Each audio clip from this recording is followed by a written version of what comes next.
we're going to work on our low pec fly, getting ourselves with our cables nice and low, just about 30 centimeters off the ground, grabbing each handle and actually starting at a pretty low weight. If you're used to normal flies, you want to drop to about 50% or less in terms of restarting weight for the low pec flies.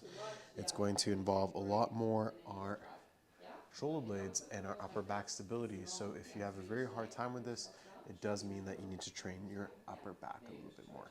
So grabbing our handles, we're going to take a big step forwards, keeping the nice squeeze in our shoulder blades. Your weight is going to be predominantly on the front leg. We're going to sweep our weight upwards and inwards, getting that nice scooping motion. Breathing out as we go forwards, breathe in as you release. Keep the tension between the shoulder blades as you go for that breath out. Bring the hands inwards and upwards.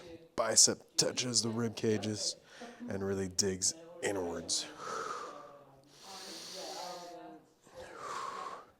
Our tendency in this exercise is to start rounding the shoulders, making sure that we do not round the shoulders and bend the elbows, which will intrigue our biceps and our traps to work harder, and including our shoulder muscles such as our deltoids.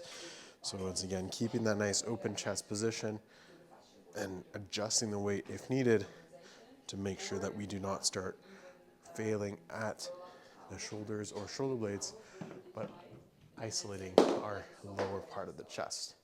So I hope you can find the right weight for this exercise.